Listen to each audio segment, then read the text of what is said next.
तो हेलो दोस्तों, कैसे आप लोग। स्वागत है मेरे यूट्यूब चैनल 98 नॉलेज में। आज आपके लिए जो 23 तारीख का एग्ज़ाम हुआ था, 23 अगस्त 2025 को, बिहार विधानसभा कार्यालय परिचारिका यानी कि ऑफिस अटेंडेंस का, ठीक है।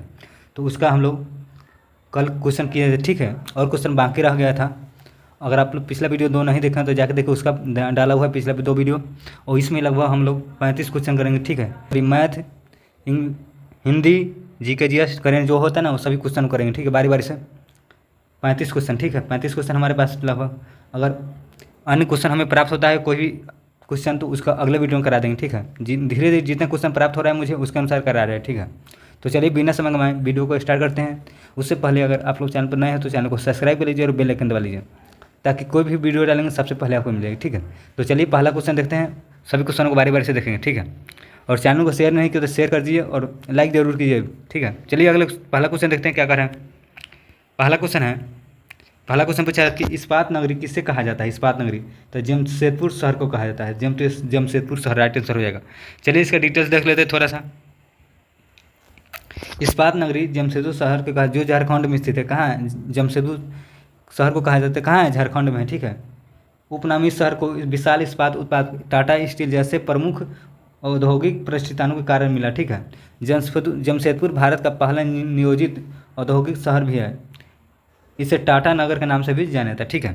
चलिए अगले क्वेश्चन चलते हैं। दूसरा नंबर क्वेश्चन हमारा है। दूसरा नंबर क्वेश्चन क्या पूछा था कि 8वीं अनुसूची में कितनी भाषाएं हैं। तो 22 भाषाएं। कितनी? 22। तो चलिए इसका डिटेल्स थोड़ा देख लेते हैं।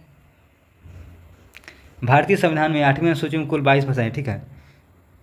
शुरुआत में 14 भाषाएं, लेकिन बाद में विभिन्न संशोधन के द्वारा माध्यम से 22 भाषा की संख्या हो गई, ठीक, बढ़कर। तो चलिए इसका देखते हैं कब से। जैसे सिंधी भाषा है ना, सिंधी भाषा देखिए, सिंधी भाषा को 1967 में 21वां संविधान संशोधन जोड़ा गया, ठीक है। सिंधी को जोड़ा गया 1967 में 21वें संविधान संशोधन द्वारा। अगले चलिए कोंकणी, मणिपुर और नेपाली को कब शामिल किया गया। 1992 में 71वां संविधान संशोधन द्वारा कोंकणी, मणिपुर और नेपाली भाषाओं को शामिल किया गया।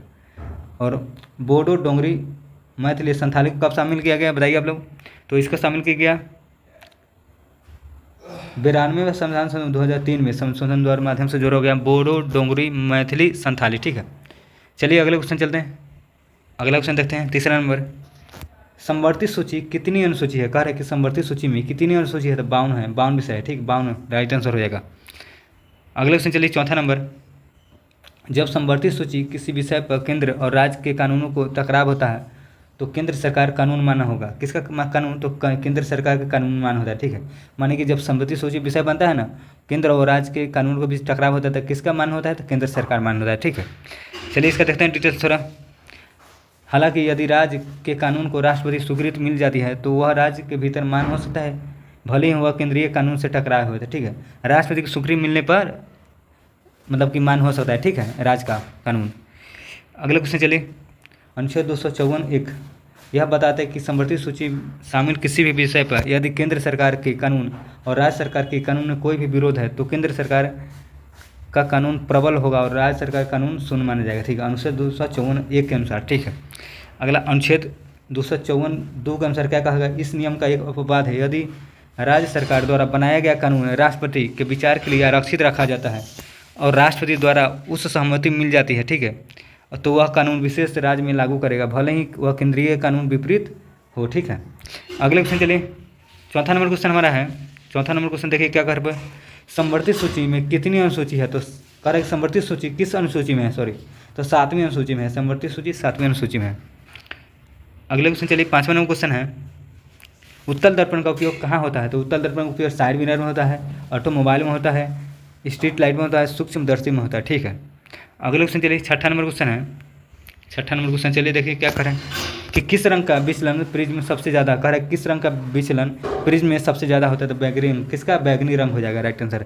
जब श्वेत प्रकाश प्रिज्म से गुजारा जाता है यह विभिन्न रंगों में विभाजित होता है और बैगनी रंग अधिक मुड़ता है, ठीक है। अगले क्वेश्चन चलिए। 7वां नंबर क्वेश्चन है, बिहार का शोक किससे कहा जाता है। तो कोसी नदी को कहा जाता है राइट आंसर। अगले क्वेश्चन चलिए। भारत भारती के रचनाकार कौन है। मैथिली शरण गुप्त हो जाएंगे, मैथिली शरण गुप्त जी, ठीक है, भारत भारती के रचनाकार हो जाएंगे। अगले क्वेश्चन चलिए। अगला क्वेश्चन हमारा है, जायद फसल किस महीने में होता है। जायद फसल तो मार्च से जून में, मार्च से जून में होता है। अगले क्वेश्चन चलिए। 10वां नंबर क्वेश्चन है, भारत में सबसे ज़्यादा गेहूँ किस राज्य में होता है? गेहूँ किस राज्य में सबसे ज़्यादा उत्पादन होता है? तो इसका राइट आंसर यूपी हो जाएगा, उत्तर प्रदेश। ठीक है, देख सकते हैं उत्तर प्रदेश है। अगले क्वेश्चन चलिए, अगला क्वेश्चन है, भारतीय भूवैज्ञानिक संस्था कहाँ है? तो कोलकाता में। कहाँ? भारतीय भूवैज्ञानिक कोलकाता में हो जाएगा। अगले 12 नंबर चलिए, नीली क्रांति किससे संबंधित है? मत्स्य पालन हो जाएगा। नीली क्रांति मत्स्य पालन से संबंधित है। जो 13 नंबर क्वेश्चन देखिए क्या करें।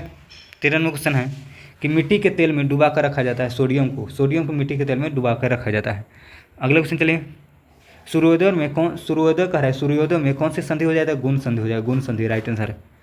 अगले क्वेश्चन चलिए, जीडीपी का फुल फॉर्म पूछा था, जीडीपी का फुल फॉर्म तो ग्रोस डोमेस्टिक प्रोडक्ट हो जाएगा, राइट आंसर। ठीक है, अगले क्वेश्चन चलिए, अगला क्वेश्चन 15 नंबर है, फरवरी 2025 में सुप्रीम कोर्ट के मुख्य न्यायाधीश कौन थे? फरवरी में कह रहा है तो संजीव खन्ना हो जाएंगे। ठीक है, 91 मुख्य न्यायाधीश थे संजीव खन्ना। ठीक है, 92 बने हैं BR गवई बने थे, देख सकते हैं नीचे दिया हुआ है, देखिए BR भूषण रामकृष्ण गवई 92 मुख्य न्यायाधीश बने। ठीक है, उन्हें 14 मई 2025 को शपथ दिया। ठीक है, तो उससे पहले कौन थे? तो बता दिए आप लोगों को, कौन थे बताइए आप लोग? संजीव खन्ना राइट आंसर हो जाएगा। ठीक, अगले क्वेश्चन चलिए, 16 नंबर है, सब एक ही चट्टे बट्टे क्या इसका अर्थ है? सब एक ही चट्टे बट्टे के क्या अर्थ है? सभी लोग एक ही स्वभाव और एक ही तरह के। ठीक है, हिंदी का क्वेश्चन है। ठीक है, भय का समानार्थी क्या है? भय का खौफ है, चिंता है, डर है। ठीक है, 18 नंबर क्वेश्चन देखिए क्या कर रहा है। 18 नंबर क्वेश्चन है, प्रा शब्द का अर्थ क्या है? तो पहले हो जाएगा, अगला, पूर्व या सामने होता है। यह एक अवयव है जो समय और स्थान के दोनों संदर्भ में प्रयोग किया जाता है। ठीक है, प्रा।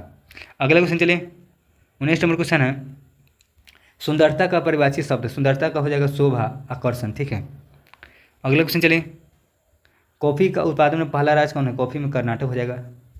अगले क्वेश्चन चलिए, 21 नंबर है, मोनो हाइब्रिड क्रॉस में फिनोटाइप अनुपात है। कह रहा है मोनो हाइब्रिड क्रॉस में फिनोटाइप का अनुपात क्या होगा? तो 3:1 हो जाएगा। ठीक है, अगले क्वेश्चन चलिए, 22 नंबर क्वेश्चन है।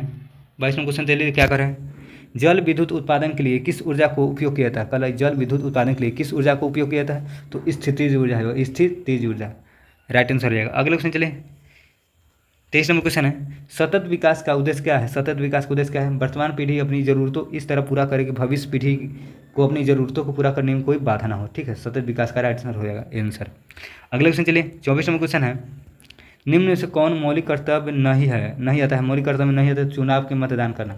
तो ऑप्शन के अनुसार दिया हुआ। ठीक है, तो इस चुनाव का मतदान करना उसमें मौलिक कर्तव्य के अंतर्गत नहीं आता है। ठीक है, अगले क्वेश्चन चलिए, निम्न से कौन राष्ट्रीय दल नहीं है? तो AIADMK हो जाएगा। ठीक है, यही राष्ट्रीय दल नहीं है, ऑप्शन के अनुसार है। ठीक है, राइट आंसर हो जाएगा। अगले क्वेश्चन चलिए, वन अधिकार एक्ट कब पारित हुआ था? तो 2006 में। ठीक है, 2006 हो जाएगा राइट आंसर। इसका थोड़ा डिटेल्स देख लीजिए। वन अधिकार एक्ट 2006 में पारित हुआ। ठीक है, 1 जनवरी 2008 से लागू कर दिया गया। ठीक है, इस अधिनियम के तहत अनुसूचित जनजाति अन्य पारंपरिक वन निवासों ऐतिहासिक अधिकारों को मान दी ताकि उन्हें पैतृक भूमि और आवास को अधिकार मिल सके। ठीक है, अगले क्वेश्चन चलिए, अगला क्वेश्चन पूछा था कि 27 नंबर 10 ओम, देखिए 10 ओम गुने 2 एम्पियर पूछा था, क्वेश्चन साइंस का है। तो इसका राइट आंसर है 20 वाट। ठीक, 20 वाट देख सकते हैं। अगले क्वेश्चन चलिए, 28 नंबर क्वेश्चन है, भाववाचक संज्ञा कौन है? भाववाचक संज्ञा सुंदरता राइट आंसर सुंदरता हो जाएगा भाववाचक संज्ञा। अगले क्वेश्चन चलिए, 29 नंबर, रसोई घर में कौन सा समास है? रसोई घर में तत्पुरुष समास हो जाए, तत्पुरुष समास राइट आंसर। अगले क्वेश्चन चलिए, राम प्लस ईश्वर में कौन सी संधि है? राम प्लस ईश्वर में कौन सी संधि है? तो राइट आंसर गुण संधि हो जाएगा, गुण संधि। अगले क्वेश्चन चलिए, जो है ना कैसा कारक है? तो संबंध कारक हो जाएंगे, संबंध कारक राइट आंसर। अगला क्वेश्चन चलिए, मैथ का क्वेश्चन है एक 30, 45 और 60 का SCF पूछा है, SCF। ठीक है, SCF पूछा हुआ है 30, 45, 60 का, तो 15 हो जाएगा। ठीक है, तो हम लोग का इतना ही क्वेश्चन था, लगभग हम लोग 32 क्वेश्चन किए हैं। ठीक है, अगर आप पिछला वीडियो नहीं देखें उसका 2 वीडियो डाला हुआ है, और फिर अटेंडेंस का क्वेश्चन पेपर का ये तीसरा वीडियो है। अगर आप लोग जैसे हम क्वेश्चन प्राप्त हो तो उसी प्रकार से डिस्कशन कराते रहेंगे। ठीक है, अगर आगे क्वेश्चन और मिलता है तो आगे उसको भी डिस्कशन कराएंगे। ठीक है, तो आप लोग चैनल को सब्सक्राइब कर लीजिए और बेल आइकन दबा लीजिए ताकि कोई भी वीडियो डालने सबसे पहले आपको मिल जाएगी। ठीक है, वीडियो डालते ही आपको सबसे पहले मिल जाएगी, बेल आइकन दबा लीजिए कि सबसे पहले आपको मिल जाएगी। ठीक है, तो मिलते हैं अगली वीडियो, तब तक के लिए बाय, और कमेंट जरूर कीजिएगा। ठीक है, कैसा लगा वीडियो।